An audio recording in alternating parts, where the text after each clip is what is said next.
continues. This is WGAL News 8 at 10. Good evening. I'm Ron Martin. I'm Janelle Stelson. Tonight on News 8 at 10, continuing live storm team coverage from across the Susquehanna Valley after this blast of wintry weather on the first full day of spring.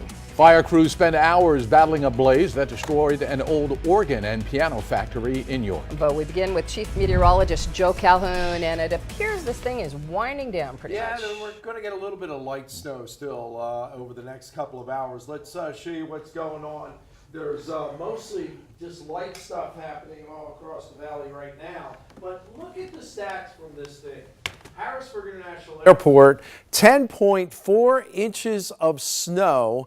Where does that put this? Well, when you look at a March storm after the 15th of March, it's only the 6th time this has ever happened of more than 10 inches. And here are some of the snowfall reports from around the valley, mostly in that 13 to 12 inch range, around 12 inches in Millersville, 13 in Red Lion, York County. E-Town had nearly a foot of snowfall. Some other reports around the area, Greencastle, Wayne Heights, and out in Franklin County, 16 plus inches, 14 and a half in York Springs and Adams County. But as Janelle mentioned, the storm is now starting to pull away from us, and we're starting to see all this start to dissipate, but still a little bit of light snow out there, so be careful. In fact, a nice little band coming through parts of Mifflin and Juniata counties right now. Temperatures are near freezing, and it's going to get colder, but look at all the precipitation moving away. We're down into the 20s overnight tonight, and then look for temperatures only in the 40s for tomorrow. So snow ending overnight tonight, but the winds increase. That could cause a few power outages with that heavy wet snow on the branches and the power lines and the tree limbs. And then partly sunny, blustery, cold morning. Windy and chilly with a mix of clouds and sunshine tomorrow afternoon. I'll have more details on the rest of the forecast coming up. All right, thank you, Joe. Tonight, the News 8 storm team is live across the Susquehanna Valley to bring you the latest on the road conditions. News 8's Danielle Woods is live from Manheim Township, Lancaster County.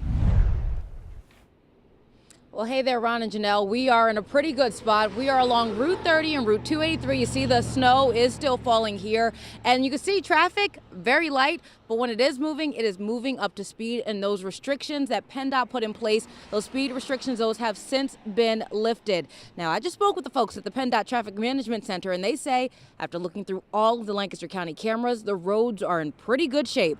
However, there are some spots where there is a little snow cover. That includes 30 at Centerville Road and Route 283 near Spooky Nook Road. So those are spots you want to use extra caution. Other spots you want to take it really easy, those bridges and overpasses, which are prone to getting icy before the roads do.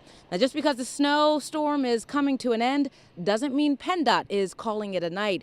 Crews will be out in the overnight hours to make sure that these roads stay passable. Reporting live in Manheim Township, Danielle Woods, WGAL News 8. Right now, snow emergencies continue in York and Lancaster. Lancasters will be lifted at 7 a.m. tomorrow. Vehicles must be removed from all parking authority garages by 9 a.m. or owners will be charged the hourly rate. Trash pickup is on a holiday schedule for the rest of the week. In York, no cars can be parked on snow emergency routes. Free parking is available in the 3 city garages and 9 lots.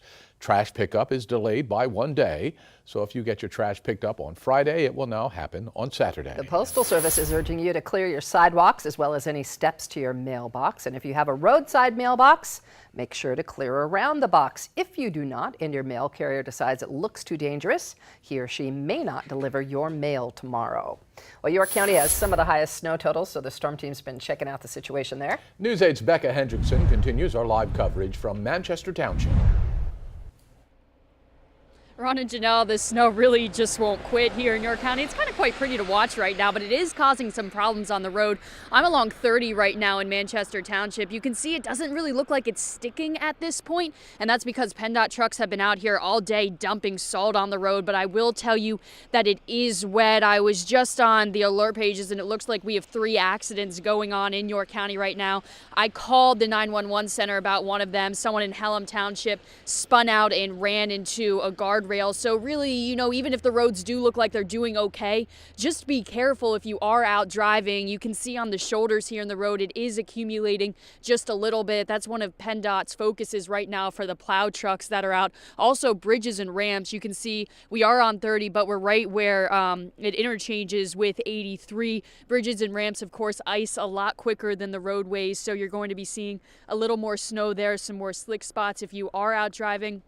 Make sure you're paying extra attention to those areas, being really careful. As you guys said, York County has one of the highest snow totals. Look at this. I'm standing in a little mountain on the edge of the parking lot right now. My feet are sinking into it. We have about a foot here. Right now, it is that packing snow, and it has been since last night, so it just keeps building up. Make sure tomorrow, if you do have to head out to work, leave some extra time for your morning commute. Live in York County, Becca Hendrickson, WGAL News 8. Amtrak services will still be on a modified schedule tomorrow because of the storm. Services will return to normal once the conditions improve.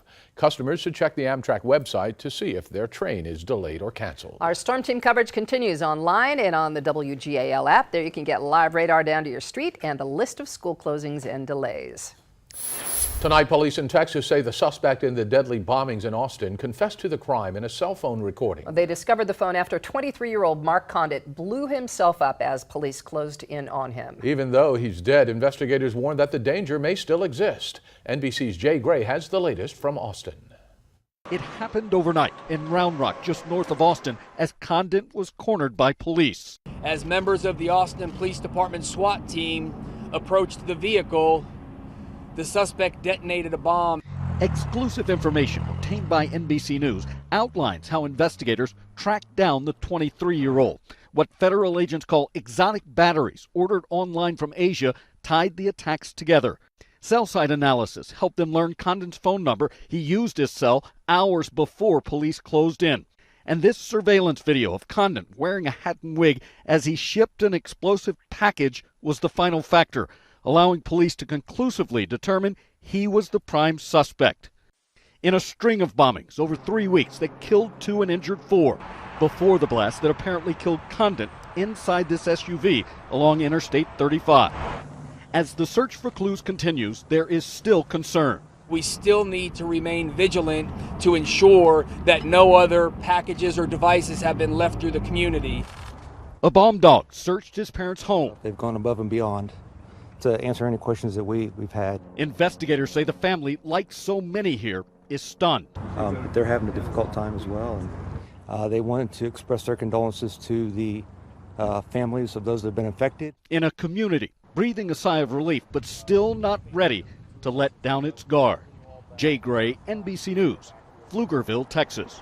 Police say the cell phone recording did not mention hate, did not mention terrorism, but did talk about, quote, challenges in his personal life that led him to this point. Tonight, 2 students remain hospitalized in the wake of Tuesday's school shooting in Great Mills, Maryland. 16-year-old Jalen Willie is fighting for her life after being shot by 17-year-old Austin Rollins. Police believe they had a prior relationship. Rollins exchanged gunfire with a school resource officer who was also a SWAT team member. This is a tough guy who apparently closed in very quickly and took the right kind of action. Investigators say it's still unclear whether Rollins was shot by the resource officer or shot himself. The school will remain closed until next week. To York, where crews spent hours this evening battling a fire at an old factory. The old Weaver Piano and Organ Factory on Broad Street is vacant and was being turned into apartments. The building was closed at the time and nobody was inside. The weather, road conditions, a little bit longer to get equipment here, get personnel here. Also the fact that it's right in front of our highway garage, so right where all of our snow plows need to get out to go plow the streets.